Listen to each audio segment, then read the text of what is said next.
Hello everyone, स्वागत है बेटा आप सबका हमारे इस नए लेक्चर में कोऑर्डिनेट ज्योमेट्री के। और बेटा आपको याद होगा कि हमारा जो लास्ट लेक्चर था कोऑर्डिनेट ज्योमेट्री का, उसमें हमने लोकस का कंसेप्ट पढ़ा था और काफी सारे उसके सवाल भी करे थे।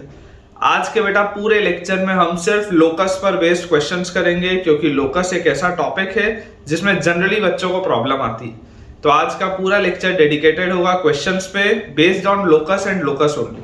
तो चलिए शुरुआत करते हैं आज के लेक्चर की। लेकिन शुरू करने के पहले एज यूजुअल जितने बच्चे अब तक हमारे टेलीग्राम चैनल को बेटा ज्वाइन नहीं किए, आप जल्द से जल्द बेटा अपने टेलीग्राम चैनल को ज्वाइन करिए, जिसका ज्वाइनिंग लिंक आपको नीचे डिस्क्रिप्शन बॉक्स में दिख रहा होगा। उसे ज्वाइन करने से आपको दो एडवांटेज है।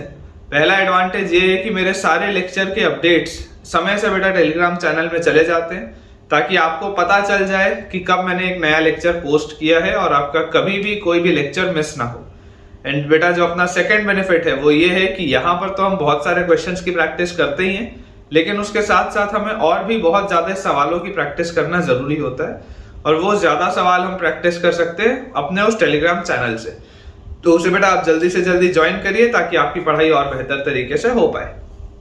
तो चलिए स्टार्ट करते हैं बेटा। आज का जो पहला अपने पास क्वेश्चन लिखा हुआ है, क्वेश्चन में अपने को दिया है first question A0,1 and B 0,-1. A0,1 and B 0,-1 are 2 points. A0,1 and B 0,-1 are 2 points. If a variable point P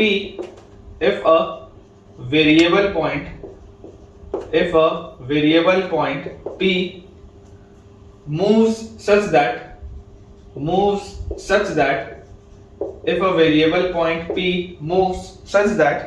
the sum of its distance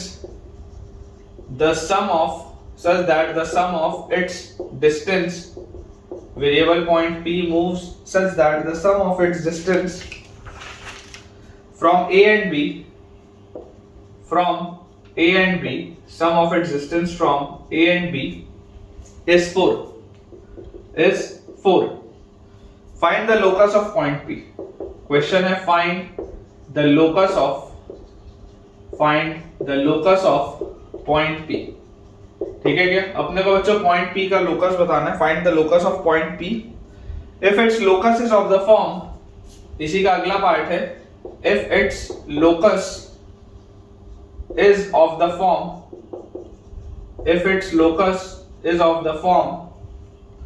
x square by a square plus y square by b square, x square by a square plus y square by b square equal to 1, find a square plus b square. ठीक है बेटा, ये अपने पास सवाल है।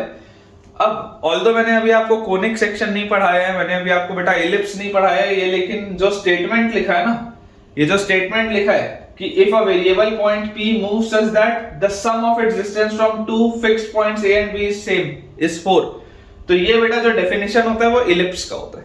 ठीक है, जब अपन इलिप्स पढ़ेंगे तो इलिप्स का ये डेफिनेशन होता है कि इलिप्स का डेफिनेशन आपको कहता है कि एक वेरिएबल पॉइंट इस तरीके से मूव करता है, ठीक है, ताकि वो दो फिक्स पॉइंट से हमेशा सेम डिस्टेंस पर रहे। एक वेरिएबल पॉइंट P जो होता है वो इस तरीके से मूव करता है ताकि उसका डिस्टेंस ये दोनों फिक्स पॉइंट से हमेशा सेम रहे। ठीक है, ये जो दोनों फिक्स पॉइंट्स होते हैं उनको फोकस बोलते हैं, या प्लूरल में आप फोकाई भी इसको बोल सकते हैं। ठीक है, ये सारी चीजें आएंगी बेटा, ये सारी की सारी चीजें आएंगी, बिल्कुल भी टेंशन लेने की बात नहीं है। ठीक है, ये जो जनरल स्टेटमेंट लिखा हुआ है वो इलिप्स का है, ये जो इक्वेशन लिखा हुआ है ये भी एक जनरल इक्वेशन है इलिप्स का। जब अपन इलिप्स पढ़ेंगे तब डिटेल में आएगा।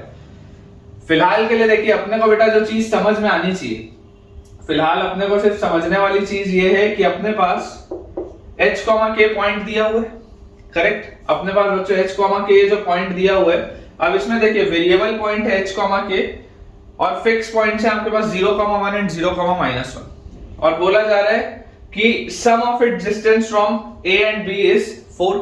तो आप अगर बेटा ये स्टेटमेंट लिखेंगे तो स्टेटमेंट के हिसाब से इक्वेशन आपके पास दिया हुआ है PA plus PB is equal to 4।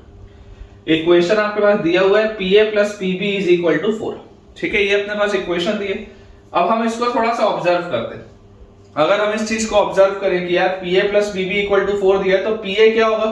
PA will be root over h minus 0 का स्क्वायर मतलब h स्क्वायर प्लस k और माइनस 1 का स्क्वायर, तो प्लस k माइनस 1 का स्क्वायर, ठीक है PA।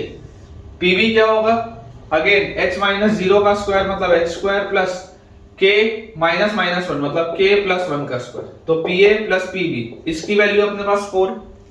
ये अपन ने बेटा इक्वेशन लिख लिया। अब इस इक्वेशन को अपने को सिंपलीफाई करना है। तो आप इस बात को समझिए कि कभी भी बेटा जब दो रेडिकल साइन एक साइड अपने को दिख रहे होते हैं तो उसको सिंपलीफाई करने का आपने हो सकता है जूनियर क्लासेस में ही पढ़ा हो। तरीका यह होता है कि एक रेडिकल साइन को आप दूसरे साइड लेके जाइए और उसके बाद उसे सॉल्व करिए। तो मैं आपको बोलता हूं आप इसको ऐसा लिख लो, root over h square plus, इसको ओपन अप कर लेते हैं, k square minus 2k plus 1 is equal to 4 minus root over, ठीक है इसको भी अंदर ओपन अप कर लेते हैं, तो h square plus k square plus 2k plus 1। Radical sign हमेशा बेटा दोनों रेडिकल साइन एक साइड नहीं रखने चाहिए, उससे आपको कोई फायदा नहीं होगा, नुकसान होगा, कैलकुलेशन बढ़ जाएगी। रेडिकल साइन आप हमेशा दूसरे साइड ले जाइए। अब आप यहां पर स्क्वायर करिए, स्क्वायर करते ही फायदा क्या आएगा देखिए, स्क्वायर करते ही ये रेडिकल साइन हटेगा तो आपके पास आ गया h square plus k square minus 2k plus 1।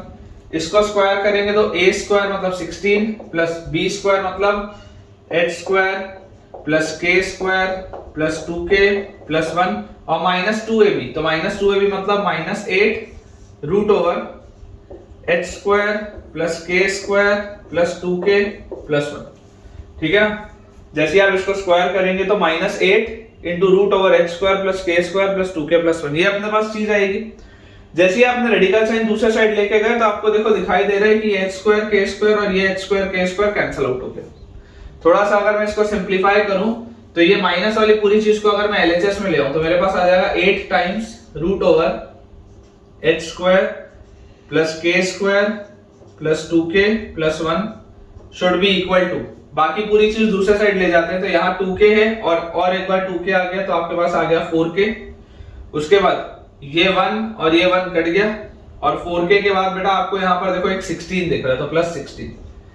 पूरे में देखो 4 का भी फैक्टर है, पूरे में बेटा 4 का भी फैक्टर है, तो आप 4 के भी फैक्टर को यहाँ से कट कर दो तो ये आपके पास चीज आ गई। अब एक बार और स्क्वायर कर सकते हैं, तो जैसे स्क्वायर करेंगे तो अपने पास आ जाएगा 4 times h square plus k square plus 2k plus 1 should be equal to, यहां पर आपने जैसे स्क्वायर किया आपके पास आएगा k स्क्वायर प्लस 4 इंटू 2 तो 8k प्लस 16, ठीक है ये चीज आ गई। और इसे अगर बेटा मैं एक साइड लेके जाऊं और सिंपलीफाई करूं तो मेरे पास आएगा यहां पर 4h square plus 4k square minus k square तो प्लस 3k स्क्वायर, फिर 4 इंटू 2 8k और 8k कट जाएगा और प्लस 4 और उधर 16 है तो उधर जाएगा तो this will be equal to 12। मेरे पास ये इक्वेशन आ रहा है, मेरे पास जो इक्वेशन आ रहा है वो ये है और मुझे इक्वेशन जो दिया हुआ है वो ये है, ठीक है ना। लोकस आप चाहते तो इतने में भी आंसर छोड़ सकते थे कि यहां से देखो अगर मैं इस साइड लिख दूं तो फाइनल स्टेप में हम h को x से और k को y से रिप्लेस करते हैं, तो बेटा मैं यहां पर लिख सकता था 4x square plus 4y square is 4x square plus 3y square 4x square plus 3y square is equal to 12, मैं ये लिख सकता था। लेकिन मुझे ये बोला जा रहा है कि इस फॉर्म में आपको लिखना है, तो इस फॉर्म में लिखने के लिए इसको अगर आप 12 से डिवाइड कर दे तो आपके पास आ जाएगा x square by 3 plus y square by 4 is equal to 1, x square by 3 plus y square by 4 is equal to 1। ये बेटा आपके पास आ गया इक्वेशन किसका, इलिप्स का। This is an equation of ellipse, ठीक है। अब अगर आप कंपेयर इससे करें कि if its locus is of the form x square by a square plus y square by b square equal to 1, find a square plus b square, तो clearly बच्चों आपको दिखाई दे रहा है कि a स्क्वायर की वैल्यू 3 आएगी, b स्क्वायर की वैल्यू 4 आएगी और a square plus b square की वैल्यू आपके पास 7 आएगी। क्लियर, ठीक है। तो आराम से बेटा लोकस के सवाल में आपको सिर्फ वो 4 स्टेप याद करने हैं जो मैंने आपको बताया था। सबसे पहले जिस पॉइंट का लोकस निकालना है आप उसको h, k माने। दूसरे स्टेप में ज्योमेट्रिकल जो भी आपको बेटा स्टेटमेंट लिखा होगा उस ज्योमेट्रिकल स्टेटमेंट को आप कन्वर्ट करें एक अलजेब्रिक इक्वेशन में। तीसरे स्टेप में उस इक्वेशन को सॉल्व करके सिंपलीफाई करें और फाइनली चौथे स्टेप में बच्चों h को x से और k को y से रिप्लेस करें और आपके सामने बेटा आंसर पेश हो जाएगा, ठीक है। तो इस तरीके से बेटा अपन बहुत आसानी से इसको सॉल्व कर सकते हैं। बस पेशेंस रखिए और आज के पूरे लेक्चर को आप बढ़िया से सुनिए, देखिएगा आपका कॉन्फिडेंस बहुत इंक्रीज हो जाएगा बेटा आज लोकस में। नेक्स्ट अपने पास बेटा क्वेश्चन लिखा है A and B are two fixed points A and B are two fixed points of a triangle ABC as shown in the figure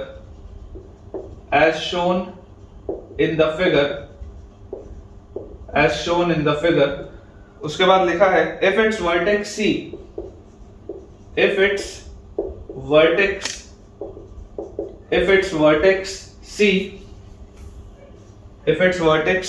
moves in such a way if its vertex C moves in such way that cot A plus cot B such that cot A plus cot B is equal to lambda, find the locus of point C. Find the locus of point C. ठीक है, ये अपने पास बेटा चीज दी हुई है, find the locus of point C. अब समझने की देखिए जरूरत हमको क्या है बेटा, समझने की जरूरत है। सबसे पहले मैं आपके लिए फिगर बना देता हूँ। फिगर आपके पास बेटा देखिए इसका कुछ इस तरीके से दिया हुआ है, ये एक्सिस दिया हुआ है, यहाँ पर वर्टेक्स B है, यहाँ पर बेटा आपके पास वर्टेक्स B है which is having coordinates -a, 0 और यहाँ पर बच्चों आपके पास वर्टेक्स A है, this is your vertex A having coordinates a, 0। ठीक है, ये अपने पास दिया हुआ है और आपको बोला जा रहा है if A and B are two fixed points, A और B बेटा दो fixed points हैं of a triangle ABC as shown in the figure, if its vertex C moves in such a way that cot A plus cot B is equal to lambda। मतलब कि अगर आप यहाँ पर एक ट्राइंगल मान लीजिए बना लें इस तरीके का और आप बोल दें कि ये जो वर्टेक्स C है ये इस तरीके से मूव कर रहा है कि cot A plus cot B lambda है, तो find the locus of point C। अब देखिए जो पहला अपना स्टेप होता है, फर्स्ट स्टेप क्या होता है, फर्स्ट स्टेप हमेशा हमारे पास आता है कि यार जिस पॉइंट का लोकस निकालना है, जिस भी पॉइंट का लोकस निकालना है उसके कोऑर्डिनेट्स आप h, k माने। जिस भी पॉइंट का आपको लोकस निकालना है आप उसके कोऑर्डिनेट्स को h, k माने। This is your first step. अब जैसे ही आपका ये फर्स्ट स्टेप आपने कर लिया, इसके बाद आप क्या बोलेंगे, इसके बाद आप बोलेंगे कि यार अगर अब मुझे इसमें एक इक्वेशन लिखना है, तो इक्वेशन क्या दिया हुआ है, cot A plus cot B is equal to lambda, cot A plus cot B is equal to lambda। तो cot A लिखने के लिए मैं आपको बोलता हूं आप एक परपेंडिकुलर ड्रॉप करो। आप बेटा C से AB पर एक परपेंडिकुलर ड्रॉप करो और जैसे ही आप ये वाला परपेंडिकुलर यहां पर ड्रॉप करेंगे तो cot A क्या होगा, जरा सोच के देखिए। आपने जैसे ही बेटा ये परपेंडिकुलर ड्रॉप किया, इस फिगर से अब आपको क्या-क्या चीज समझ में आनी चाहिए मैं आपको बताता हूं। इसका x कोऑर्डिनेट h है, मतलब ये जो इतना सा हिस्सा है बेटा, इतना सा हिस्सा ये h होगा। ये बात आती है समझ में? मतलब कि ओरिजिन से लेकर यहां तक जहां पर आपने परपेंडिकुलर ड्रॉप किया इतना हिस्सा h होगा, तभी इसका x कोऑर्डिनेट h है। और ये जो पूरी चीज थी, ये पूरी चीज आपके पास है a, तो ये वाला जो हिस्सा होगा this will B a minus h। ठीक है, this will B a minus h। ये जो इतना हिस्सा है this will B a minus h। और ये जो बेटा आपने परपेंडिकुलर जब ड्रॉप किया तो ये जो y कोऑर्डिनेट है, y कोऑर्डिनेट अगर k था तो ये जो लेंथ ऑफ परपेंडिकुलर होगा ये k होना चाहिए। ये लेंथ ऑफ परपेंडिकुलर आपके पास कितना आना चाहिए, k आना चाहिए। तो मैं cot A को क्या बोल सकता हूं, cot A, जरा सोच के आप देखेंगे cot A होता है tan A का उल्टा। tan A यहां पर क्या आएगा, this is your angle A, तो tan A will B k upon A minus h। tan A will be k upon A minus h, तो cot A will be A minus h upon k। cot A will be A minus h upon k, correct. फिर बात है cot B की। अब अगर हम cot B की बात करें तो cot B क्या होगा, tan B होगा k upon this complete thing will be A plus h। ये वाले ट्राइंगल में देखिए, ये जो बड़ा ट्राइंगल आपको दिख रहा है, ऐसा करते हैं अपन ये वाले बेटा ट्राइंगल, ये वाले पॉइंट को जहां पर आपने परपेंडिकुलर ड्रॉप किया उस पॉइंट को अगर आप m बोल दें, इस पॉइंट को अगर आप m बोल दें, तो ये जो a minus h by k अपन ने लिखा है, ये अपन ने लिखा है ट्राइंगल ACM में, इन ट्राइंगल ACM। ठीक है, ये अपन ने लिखा है ट्राइंगल ACM में।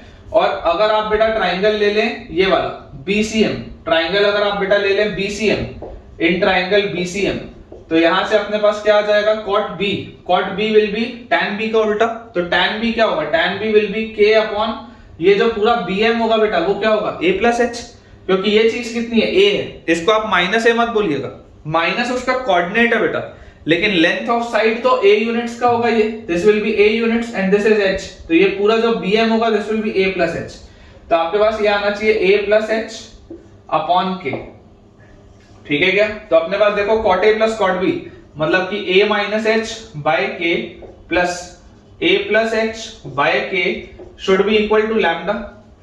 अब देखिए आप इस बात को बच्चों समझने की कोशिश करिए कि सवाल में आपको A भी दिया हुआ है और सवाल में आपको लैम्डा भी दिया हुआ है, तो आप इन्हें वेरिएबल की तरह ट्रीट नहीं करेंगे, मतलब आपका फाइनल आंसर में अगर A और लैम्डा आ भी गया तो कोई उसमें दुख की बात नहीं है, क्योंकि वो क्वेश्चन में मेंशन्ड है। हमें फाइनल आंसर में से वो सारी चीजों को हटाना होता है जो चीजें हम मानते हैं, ये तो दिया हुआ है ना, ये तो दिया हुआ है, तो इसको हटाने की जरूरत नहीं है। तो यहां से बेटा आप जैसे सॉल्व करेंगे तो देखिए माइनस H बाय K और plus H by K cut जाएगा, तो यहां से A बाय K और A by K 2A by K will be equal to lambda, which means 2A will be equal to K lambda, which means 2A will be equal to Y into lambda। K को आप Y से replace करेंगे finally, तो finally बेटा आपके पास जो answer आएगा that will B 2A is equal to Y lambda, ठीक है, 2A is equal to Y lambda will be your final answer। अब देखिए फाइनल आंसर में x का कोई टर्म नहीं है तो कोई भी दिक्कत की बात नहीं है बेटा, अगर x का कोई टर्म नहीं है तो कोई दिक्कत नहीं। ये बेसिकली जो आपके पास आ रहा है जिसमें आप लिख सकते हैं y is equal to 2A upon lambda, ये बेसिकली क्या है, this is a straight line parallel to x axis, this is a straight line parallel to x axis, ये बेसिकली एक स्ट्रेट लाइन आ रही है which is parallel to x axis, मतलब कि ये इस तरीके की लाइन होगी, ठीक है, ये बच्चों कुछ इस तरीके की लाइन होगी, क्योंकि ये क्या लिखा हुआ है, this is of the form y is equal to constant, ये 2A by lambda जो भी होगा वो कांस्टेंट होगा ना, तो this is of the form y is equal to constant, तो ये कुछ इस तरीके की लाइन आएगी। ये सारी बातें अपन बेटा करेंगे डिटेल में स्ट्रेट लाइंस वाले चैप्टर में। नेक्स्ट अपने पास दिया हुआ है बच्चों question, find the equation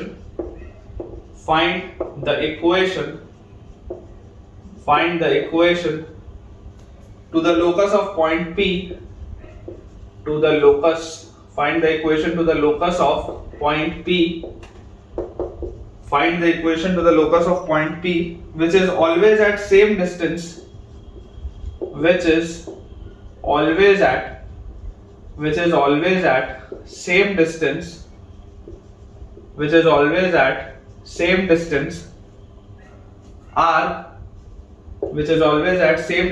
R from a fixed point A comma B,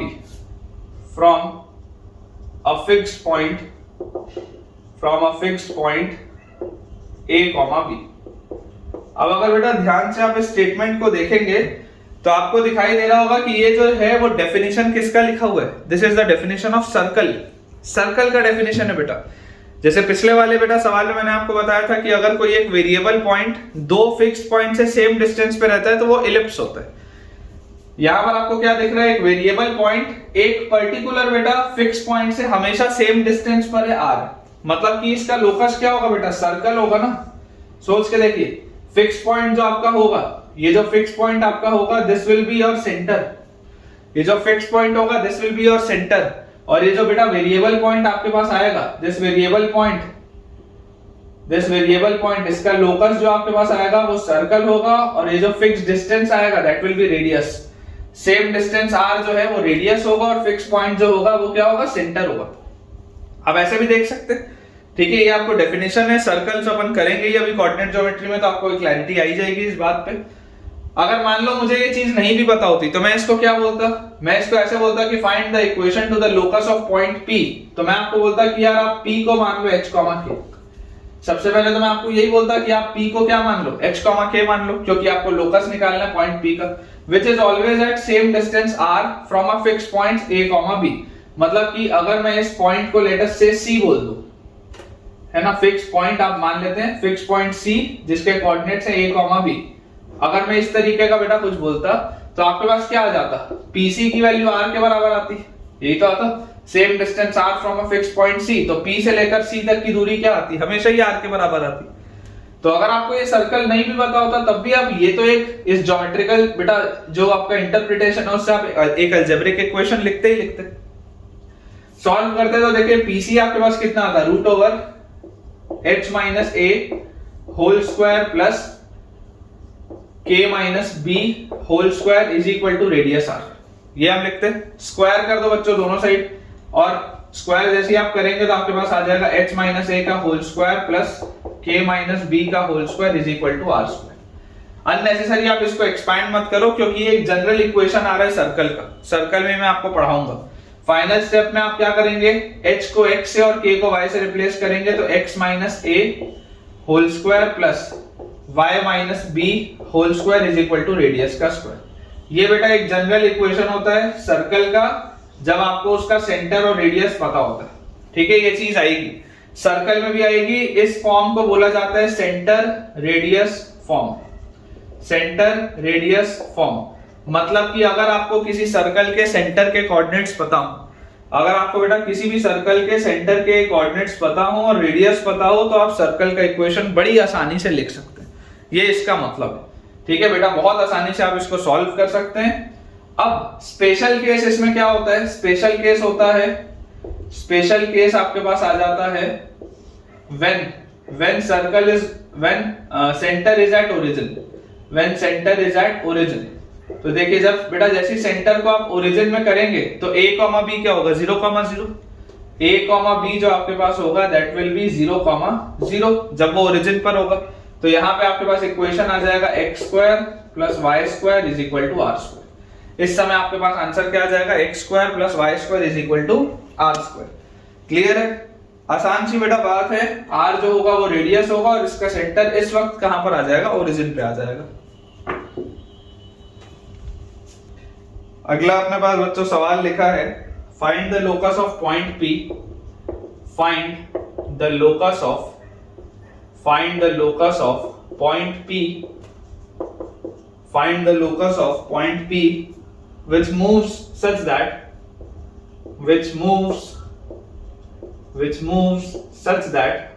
find the locus of point P which moves such that angle APB is equal to 90 degree, which moves such that angle APB is equal to 90 degree where vertex A के आपके पास coordinates दिए हुए x1 y1, vertex A के coordinates हैं x1 y1 and vertex B के coordinates हमारे पास हैं x2 y2। Vertex A के कोऑर्डिनेट्स हैं x1 y1 and vertex B के कोऑर्डिनेट्स हैं x2 y2 are to fixed points, ठीक है। ये अपने को बेटा दिया हुआ, find the locus of point P which moves such that angle APB is equal to 90 degree where A and B are two fixed points जिसके कोऑर्डिनेट्स आपको पता है। तो अब देखिए समझने वाली बात क्या है, अब ऑल्दो अभी मैंने आपको स्ट्रेट लाइन नहीं पढ़ाया है ना, अभी मैंने आपको स्ट्रेट लाइन नहीं पढ़ाया है, अदरवाइज स्ट्रेट लाइन के भी कंसेप्ट से आप इसको सॉल्व कर सकते थे, ठीक है ना। स्ट्रेट लाइन के भी आप इसको कंसेप्ट से सॉल्व कर सकते थे, लेकिन चलिए स्ट्रेट लाइन नहीं पढ़ा तो कोई दिक्कत नहीं है। आप इमेजिन करिए बेटा कि क्या आपको ये वाली चीज पता है कि एक सर्कल में जो आपका डायमीटर होता है, एक सर्कल में बेटा जो आपका डायमीटर होता है, तो डायमीटर के साथ जब आप एक ट्राइंगल बनाते हैं या कभी भी अगर बेटा आपको ये ट्राइंगल बनाते हैं सेमी सर्कल में, ऐसा ही बोल सकते हैं कि कभी भी अगर आप एक ट्राइंगल बनाते हैं सेमी सर्कल में, तो वो जो ट्राइंगल होता है सेमी सर्कल के अंदर, ये वाला बच्चों जो ट्राइंगल होता है सेमी सर्कल के अंदर, दिस इज ऑलवेज परपेंडिकुलर। ये वाला एंगल हमेशा 90 डिग्री होता है, ये हमेशा एक राइट एंगल ट्राइंगल होता है, पता है अपने को। सेमी सर्कल के अंदर बनने वाला ट्राइंगल हमेशा ही एक राइट एंगल ट्राइंगल होता है, ये बात हमको जानकारी में है। तो इमेजिन करिए अगर मैं आपको बोल दूं कि find the locus of point P का जो हमको बेटा बताना है, लोकस बताना है, find the locus of point P which moves such that angle APB, देख लीजिए angle APB is equal to 90 degree, ये हमेशा 90 डिग्री होगा। अगर मैं A और B को ये फिक्स पॉइंट्स बोल दूं डायमीटर के, ठीक है, A के अपन कोऑर्डिनेट्स बोल देते हैं x1 y1 और b के अपन कोऑर्डिनेट्स बोल देते हैं x2 y2। अगर हम इन्हें फिक्स पॉइंट्स बोल दें तो क्लियरली बच्चों मैं ये बोल सकता हूं कि a और b अगर आपके फिक्स पॉइंट्स हैं तो हमेशा ही ये जो ट्राइंगल APB बनेगा वो राइट एंगल ट्राइंगल ही बनेगा। ऑलवेज एंगल P जो होगा वो 90 डिग्री ही होगा ऑलवेज, अगर वो सेमी सर्कल के अंदर बन रहा है तो। इस तरीके का कॉन्फ़िगरेशन है आपके पास, ठीक है। अभी अपन ने स्ट्रेट लाइन नहीं पढ़ा है इसलिए मैं आपको ऐसे समझा रहा हूं, अगर स्ट्रेट लाइन पढ़ा होता तो मैं स्लोप से इसको सॉल्व करता, ठीक है। आप चाहे तो यहाँ पर नोट आप डाल के लिख सकते हैं, कैन ऑल्सो बी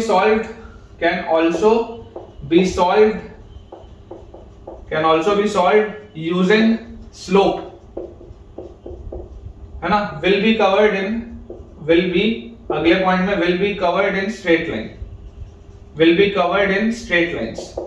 आप हिंट डाल के लिख सकते हैं, कोई दिक्कत की बात नहीं है। और हिंट के लिए आप ये भी लिख सकते हैं m1 m2 is equal to -1। आप सिर्फ इतना लिख के छोड़ दो, जब आप स्ट्रेट लाइन पढ़ लोगे तो आपको समझ में आ जाएगा, ठीक है। m1 m2 is equal to -1, सिर्फ इतना आप सॉल्व करोगे तो आंसर आ जाएगा। सिर्फ इतना सॉल्व कर दिया आंसर आ जाएगा। आप चाहे तो हिंट यहाँ पर डाल के रख सकते हैं, और चाहो तो आप 2-3 लाइन भी छोड़ दो कि जब भी हम स्ट्रेट लाइन पढ़ेंगे तब आप इसको सॉल्व कर लेना, कोई दिक्कत नहीं। लेकिन अगर मैं अभी अपने इस कंसेप्ट से इसको सॉल्व करूं, आंसर इस केस में भी आ ही जाएगा, कोई दिक्कत की बात नहीं है। तो आपको बेटा यहाँ पे क्या करना है, अब आपको एक इक्वेशन लिखना है। जैसे ही आपने इसको फिगर के रूप में बना लिया, ज्योमेट्रिकली आपने इसको देख लिया, एनालाइज कर लिया, अब आपको एक इक्वेशन लिखना है h और k, करेक्ट। तो आपको ये राइट एंगल ट्राइंगल दिख रहा है, राइट एंगल ट्राइंगल में पाइथागोरस थ्योरम लगता है। तो I can very well say that pa square plus pb square is equal to ab square. मैं ऐसा बोल सकता हूं कि pa square plus pb square का वैल्यू ab स्क्वायर के बराबर होगा। तो pa स्क्वायर कितना आ जाएगा, pa square will be h minus x1 का whole square plus k minus y1 का होल स्क्वायर, यही होगा pa स्क्वायर। इसका रूट होता pa लेकिन स्क्वायर है तो रूट हट जाएगा, प्लस pb स्क्वायर। तो pb स्क्वायर आपके पास क्या आ जाएगा, pb square will be h minus x2 का square plus k minus y2 का स्क्वायर। ये आ जाएगा आपके पास pb square h minus x2 का square plus k minus y2 का square is equal to ab square. तो ab स्क्वायर क्या आएगा बेटा अपने पास, ab square will be x1 minus x2 का square plus y1 minus y2 का स्क्वायर, ठीक है। pa square plus pb square is equal to ab square, clearly आप देख सकते हैं। अगर आप चाहें तो इसको बेटा थोड़ा सा सिंप्लीफाई कर सकते हैं, अगर चाहें तो इतने में भी छोड़ सकते हैं। तो चलिए अपन इसको अगर सिंप्लीफाई करके देखें तो अपने पास इसमें देखिए क्या चीज आ जाएगी कि h square minus 2h x1 और plus x1 square plus k square minus 2k y1 plus y1 square plus again इसको ओपन अप करेंगे तो h square plus x2 square minus 2h x2 plus k square plus y2 square minus 2k y2। This will be equal to, इसको open up करेंगे तो x1 square plus x2 square minus 2x1 x2 plus y1 square plus y2 square minus 2y1 y2। ये अपने पास बच्चों चीज आएगी। तो यार यहां से मुझे जो चीज दिखाई देती है वो ये है कि x1 स्क्वायर x2 स्क्वायर, तो x1 स्क्वायर x2 स्क्वायर तो कट गया, y2 square y1 square y1 square y2 square ये भी कट गया। इफेक्टिवली बच क्या है, इफेक्टिवली बेटा आपके पास देखो यहां पर बच रहा है h स्क्वायर और h स्क्वायर, तो 2h स्क्वायर, फिर k स्क्वायर और k स्क्वायर तो 2k स्क्वायर, उसके बाद minus 2h x1 minus 2k y1 minus 2h x2 minus 2k y2, तो minus 2h into x1 plus x2 ये आपके पास आ रहा है, minus 2h into x1 plus x2। वैसे ही minus 2k into y1 plus y2 ये भी अपने पास आ रहा है, minus 2k into y1 plus y2 देख लीजिए, minus 2k into y1 plus y2 और इज इक्वल टू क्या हो जा रहा है, या इस साइड अगर आप ले आओगे उसको भी तो plus 2 x1 x2 plus y1 y2 is equal to 0। इसको भी आप अगर इस साइड ले आएंगे तो प्लस 2 आ जाएगा x1 x2 plus y1 y2 equal to 0। 2 का भी बेटा फैक्टर पूरे में कॉमन है, सब में देखो आपको 2 का फैक्टर कॉमन दिख रहा है, आप 2 का फैक्टर भी कॉमन लेके कट कर सकते हैं, कोई दिक्कत की बात नहीं। तो यार ये आना चाहिए आपका final answer, this is your final answer. और बेटा ये भी एक सर्कल है, ये भी इक्वेशन एक सर्कल का ही है, सर्कल जब पढ़ेंगे तब मैं आपको सिखाऊंगा, ठीक है। चलिए नेक्स्ट क्वेश्चन देखते हैं बेटा। लिखा है अपने पास a and b are variable points, a and b are variable points,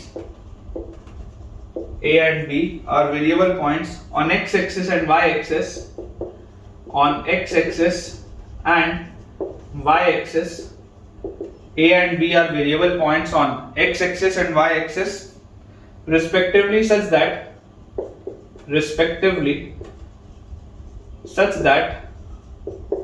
A and B are variable points on x axis and y axis respectively such that length of AB, LAB मतलब length of AB is equal to 4.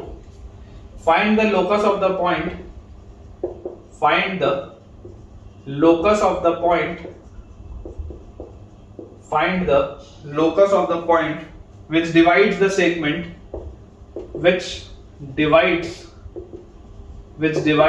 the segment, find the locus of the point which divides the segment AB internally in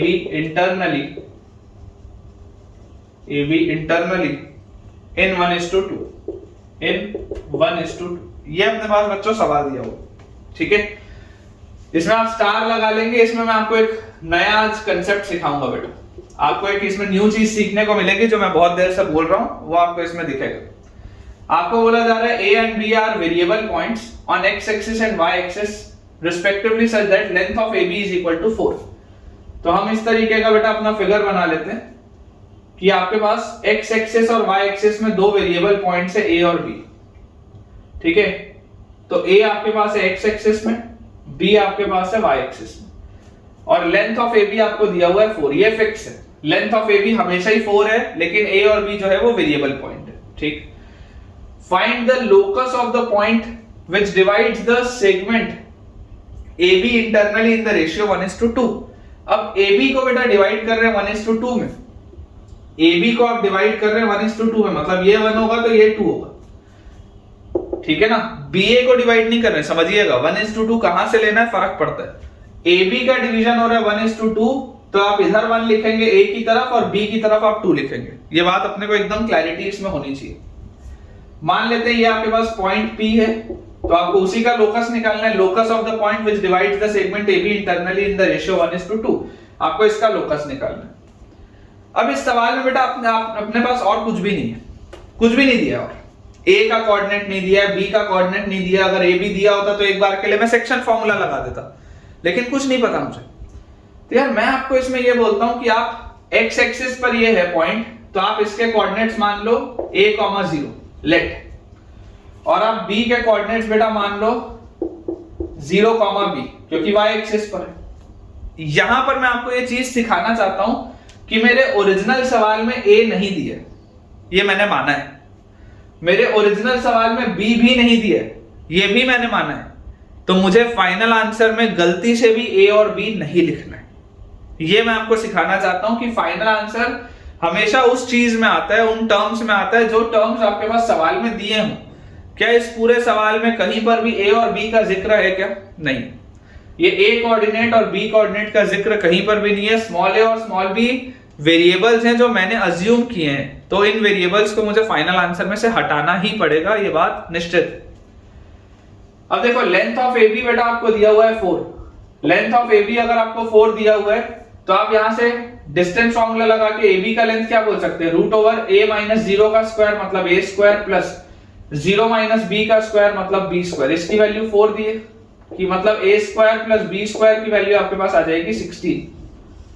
यहां से आपके पास बेटा a square plus b square की value आ जाएगी 16। Solve करते।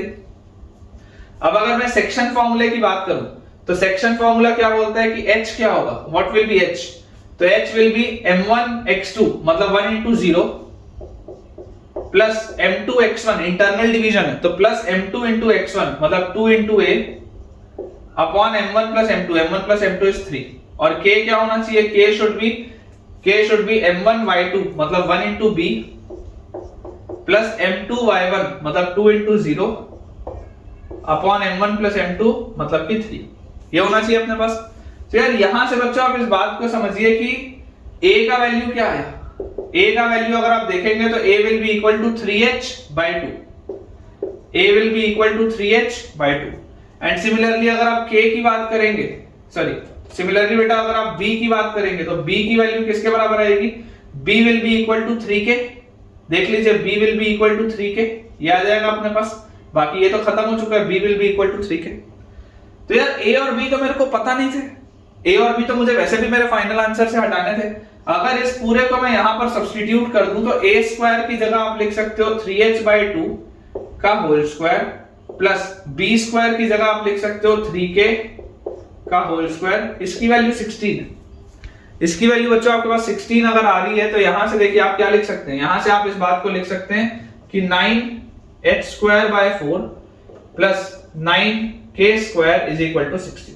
ये आपके पास आएगा फाइनली। ये आप इसको लिख सकते हैं और 9x square by 4 plus 9y square is equal to 16। Ellipse है बेटा ये, this is also an ellipse, ठीक है, this is also an ellipse. Ellipse का इक्वेशन आएगा आपके पास। Final answer will be 9x square by 4 plus 9y square is equal to 16, ठीक है क्या, 9x square by 4 plus 9y square is equal to 16। अगला सवाल बेटा अपने पास दिया हुआ है इस तरीके का। एक सवाल अपन ने थोड़ी देर पहले किया भी था। Find the locus of the point P, find the locus of the point P, find the locus of the point P which moves in such a way, which moves in such a way, which moves in such a way so that the sum of its distance, so that the sum of its distance, which moves in such a way so that the sum of its distance from 2 points, sum of its distance from 2 points f1 minus 3 comma 0 and f2 3 comma 0 is 8। ये question है बेटा। अब आप statement पढ़ के समझ गए होंगे कि यार एक ऐसे पॉइंट का लोकस जिसकी दूरी दो फिक्स पॉइंट से हमेशा सेम है, sum of its distance from two fix points is always same.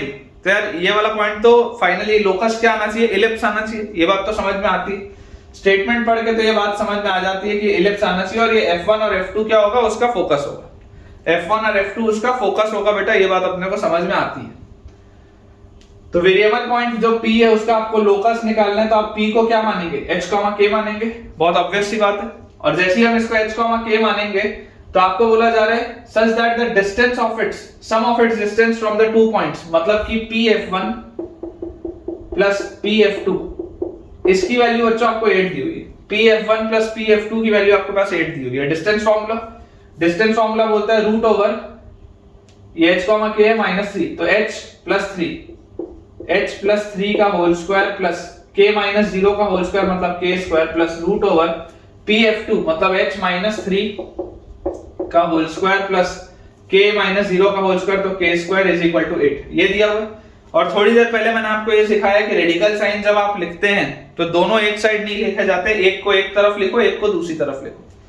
तो यहां से आपके पास आ जाएगा रूट ओवर, इसको एक्सपैंड कर देता हूं, तो h square plus 6h plus 9 plus k square is equal to 8 minus root over h square minus 6h plus 9 plus k square, h square minus 6h plus 9 plus k square, ठीक है। Square करते हैं, जैसे हम इसको square करेंगे तो square करते ही अपने पास आ जाएगा h square plus 6h plus 9 plus k square is equal to, यहां स्क्वायर करते हैं 64 plus h square minus 6h plus 9 plus k square, और माइनस 2ab करेंगे तो minus 16 into root over h square minus 6h plus 9 plus k square, ठीक है ना। a minus b का होल स्क्वायर होता है a square plus b square minus 2ab।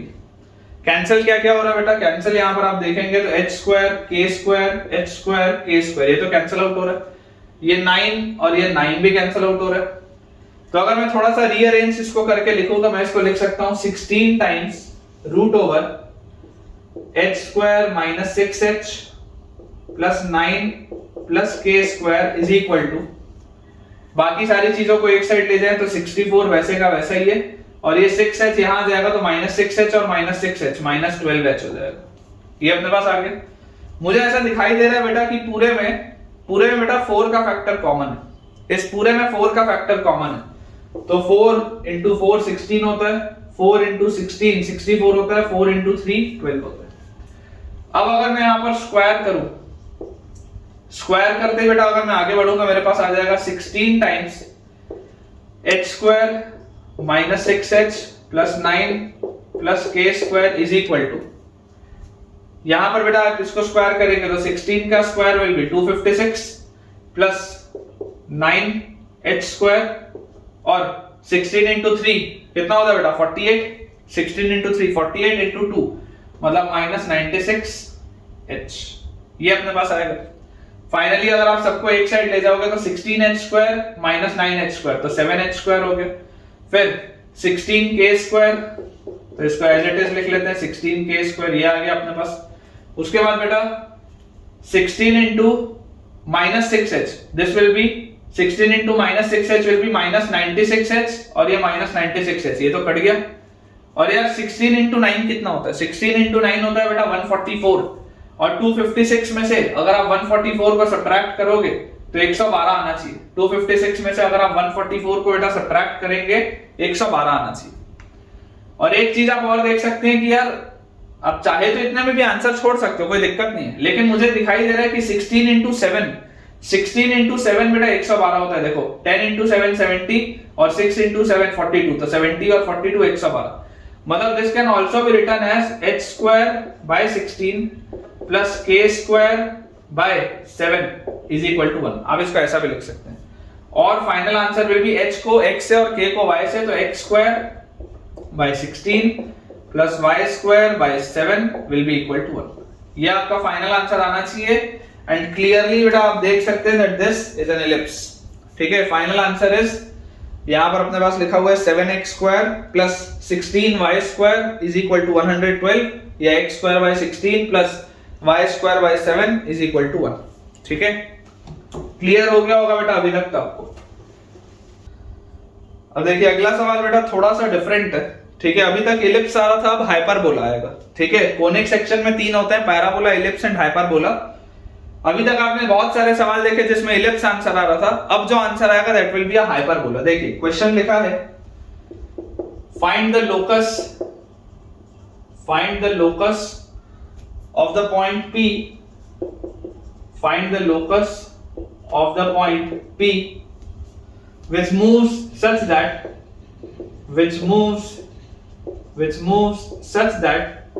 find the locus of the point P which moves such that the difference of its distance, the difference, अभी तक सम आ रहा था बेटा, अभी तक सम आ रहा था, such that the difference of its distance from 2 points, difference of its distance, such that the difference of its distance from 2 points, difference of its distance from 2 points f1 minus 3 comma 0 and f2 3 comma 0, difference of the distance from 2 points f1 minus 3 comma 0 and f2 3 comma 0 is 4, ये अपने को दिया हुआ है। ठीक है, अब जैसी बेटा ये चीज आपको दी हुई है तो आपको इसका लोकस बताना है। ठीक है, इंपॉर्टेंट है सवाल, स्टार लगा लेंगे, अच्छा सवाल है। अब देखिए आपको बेटा ये चीज नहीं पता कि दोनों में से बड़ा कौन है। ठीक है ना, आपको ये बात दिया हुआ है कि pf1 माइनस pf2, इसकी वैल्यू 4 आपको दी हुई है। ठीक है, ये आपको दिया हुआ है कि pf1 minus pf2 is equal to 4. Find the locus of the point P which moves such that the difference of its distance from 2 points f1 and f2 is 4. तो Pf1 माइनस Pf2 आपको 4 दिया हुआ है, लेकिन आपको नहीं पता कि Pf1 बड़ा है कि Pf2 बड़ा है। हो सकता है Pf2 माइनस Pf1 की वैल्यू 4 हो। इट इज क्वाइट पॉसिबल कि कभी कभी Pf2 माइनस Pf1 की वैल्यू 4 आ जाए। इट इज ऑल्सो पॉसिबल, इन दोनों का भी डिफरेंस 4 हो सकता है। तो ज्यादा बेटर क्या होगा बेटा, ज्यादा बेटर ये होगा कि आप मॉड लगा Pf1 माइनस Pf2 का मॉड जो होगा वो 100% 4 होगा। दोनों में से जो भी बड़ा हो, दोनों में से जो भी बड़ा हो, अगर आप मॉड लगा लेंगे तो पूरे की वैल्यू 4 आएगी। ये बात आपने निश्चित कर ली। मॉड लगाने से ये आपको बेनिफिट होगा, ठीक है।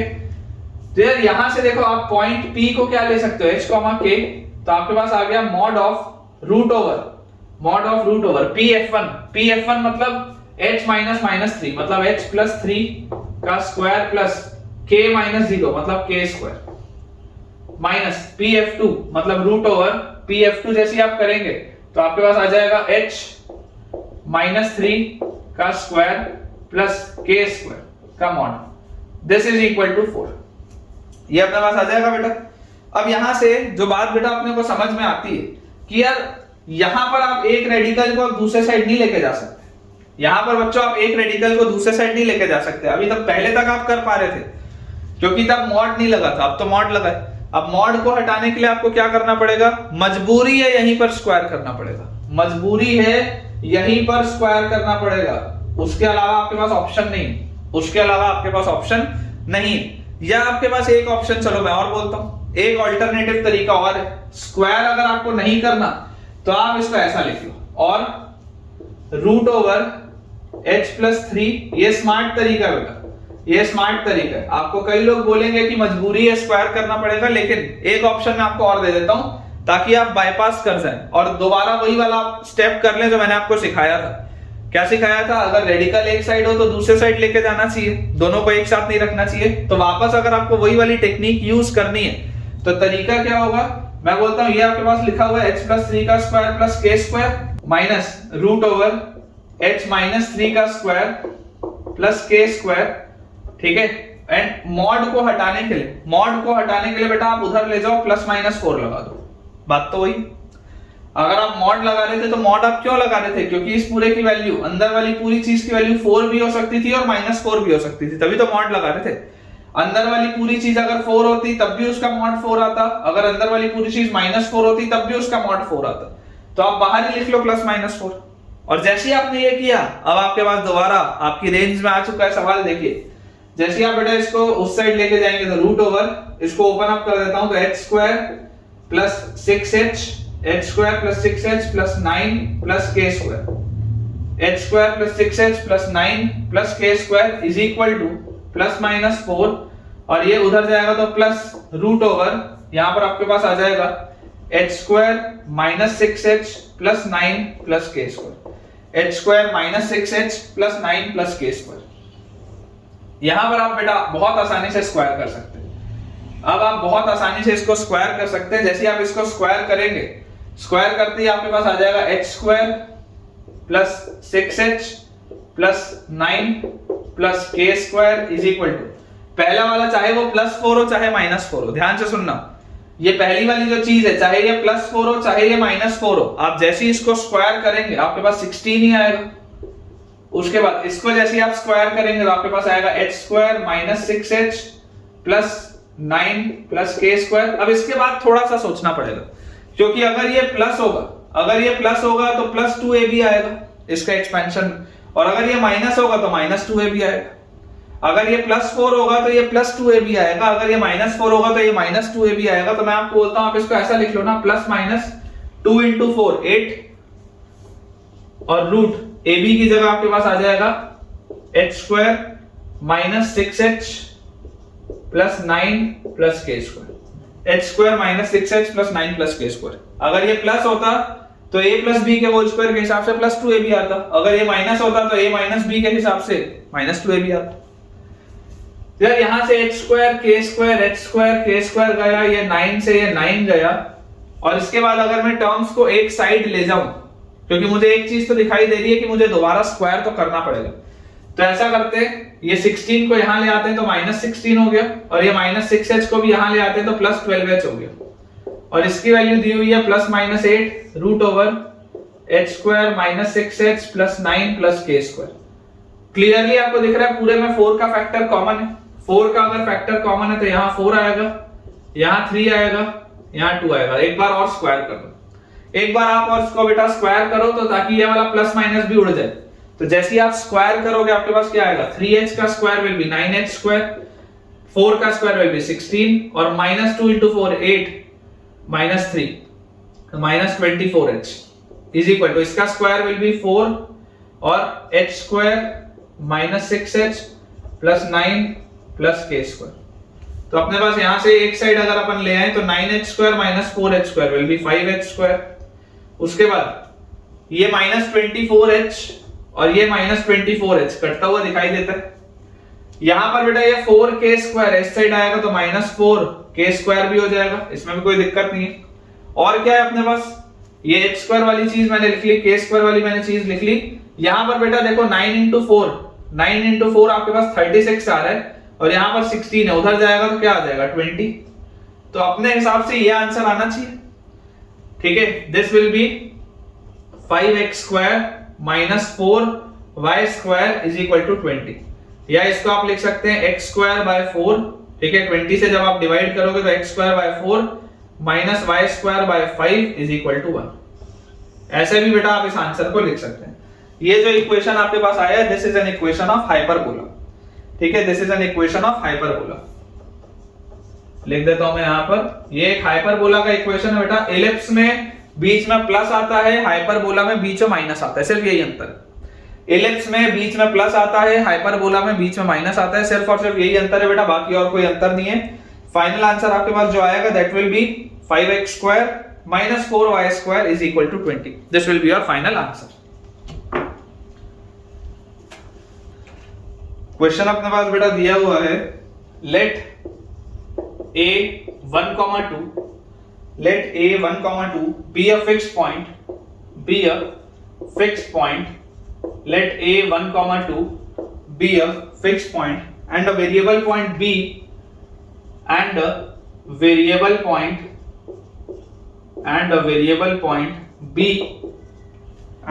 point b lies on a locus,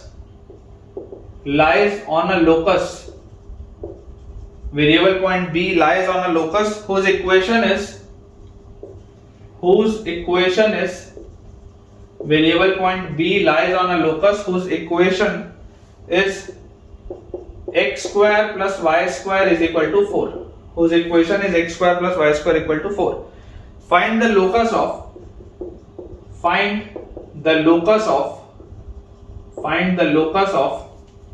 midpoint of AB. Find the locus of midpoint of AB. ये बेटा अपने पास क्वेश्चन दिया हुआ है। ठीक है, आप चाहें तो यहां पर स्टार लगा सकते हैं। अच्छा सवाल है ये भी। थोड़ा सा बच्चों को कंफ्यूजन होता है कि यार बी भी लोकस पे लाई कर रहा है, एबी का भी आपको लोकस निकालना है। तो समझिए बी एक वेरिएबल पॉइंट है, आपको बी का लोकस नहीं निकालना है। क्या लिखा हुआ है, find the locus of mid point of AB. जिसका लोकस निकालना हो उसको h, k माना जाता है। थंब रूल यही है। मैं आपको बेटा एक सिंपल सी बात बोलता हूं। आप इमेजिन करिए आपने एक लाइन सेगमेंट बनाई AB। ठीक है, आपने ये लाइन सेगमेंट एक बनाई AB। आपको बच्चों A का पॉइंट दिया हुआ है 1,2, कोई डाउट ही नहीं है इसमें। A तो 1,2 क्लियरली दिया हुआ है। और लोकस किसका निकालना है, find the locus of the mid point of AB। ये AB का मिड पॉइंट है, इसका लोकस निकालना है। तो इसको पॉइंट P मान लेते हैं, जिसके कोऑर्डिनेट्स अपन मान लेते हैं h, k। जिसका लोकस निकालना है वो h, k। अब देखो बोला क्या जा रहा है, बोला ये जा रहा है वेरिएबल पॉइंट B। B जो पॉइंट है वो फिक्स नहीं है, पॉइंट B जो है वो वेरी कर रहा है। वेरिएबल है मतलब वेरी कर रहा है। किसके हिसाब से वेरी कर रहा है, it lies on a locus whose equation is x square plus y square equal to 4। मतलब कि पॉइंट B जो होगा, पॉइंट B के कोऑर्डिनेट्स इसको सेटिस्फाई करेंगे, है ना। यहां पर इसका मतलब क्या है, इसका मतलब यह है कि coordinates of point B, coordinates of point B satisfies, coordinates of point B satisfies x square plus y square equal to 4. Coordinates of point B satisfies x square plus y square equal to 4. ये इसका मतलब है। कि ये जो point B है इसके coordinates इसको सेटिस्फाई करेंगे, उसके लोकस पर लाई करेंगे, मतलब इस पे सेटिस्फाई करेंगे, इसको ये सेटिस्फाई कर रहे हैं। तो आप ऐसा करिए, आप पॉइंट बी का एक्स कोऑर्डिनेट मान लीजिए x1, मान सकते हैं। पॉइंट बी का अगर बेटा मैं x कोऑर्डिनेट x1 मान लूं तो जरा सोच के देखना, मुझे बताना कि इसका y कोऑर्डिनेट क्या होगा, what will be the y coordinate. तो y कोऑर्डिनेट आपके पास आ जाएगा plus minus root over 4 minus x1 square, यही आएगा क्या।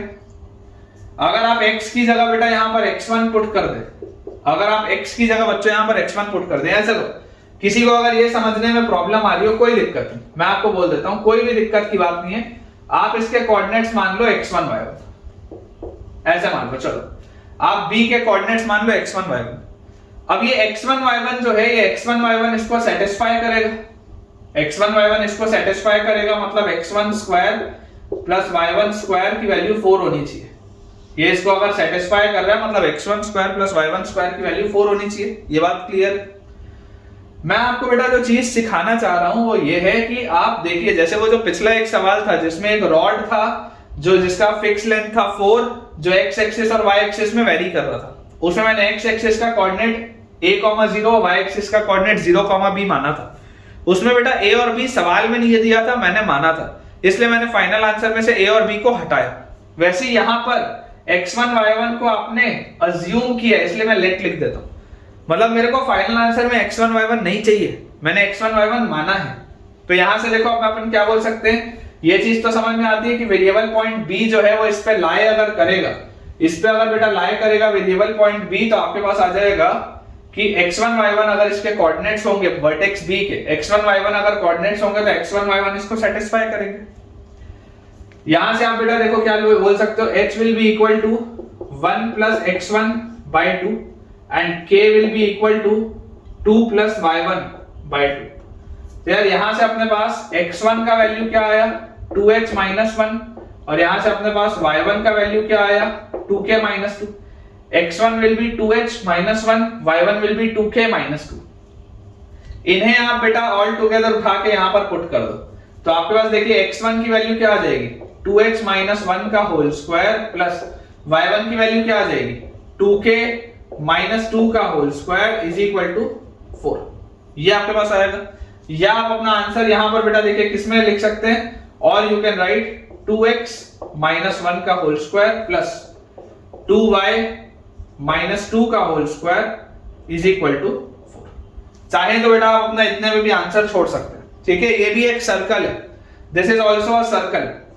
सीखेंगे आप, सारी चीजें सीखेंगे, घबराने की जरूरत नहीं है। ये भी एक सर्कल है, आप चाहें तो इतने बच्चों अपना आंसर लीव कर सकते हैं कि 2x minus 1 का whole square plus 2y minus 2 का whole square is equal to 4। चाहे तो आप इतने में आंसर छोड़ सकते हैं। बस तरीका बेटा आपको ये मान के चलना है कि कभी भी अगर आप कोई एक पॉइंट अज्यूम कर रहे हैं तो फाइनल आंसर में से वो पॉइंट को हटाने की जिम्मेदारी आपकी है। देखिए मेरे फाइनल आंसर में x1 y1 कहीं भी नहीं लिखा है, क्योंकि x1 y1 सवाल में नहीं दिया था, हमने माना था। कोई भी ऐसी चीज जो हम मानेंगे उसे फाइनल आंसर में से रिमूव भी हमें ही करना होगा। चलिए क्लास बेटा अपन क्वेश्चन करते हैं, फिर आज का लेक्चर अपन एंड करेंगे। लिखा हुआ है a rod of length L, a rod of length L, या लेंथ इसका आप 2L कर लो, a rod of length 2L whose one end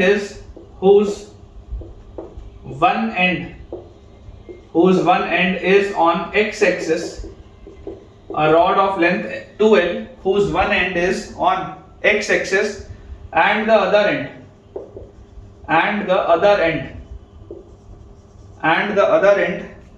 on y axis and the other end on y axis, then find पहला part है then find the locus of the midpoint,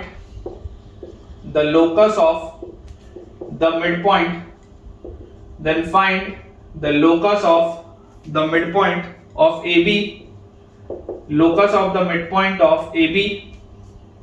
or locus of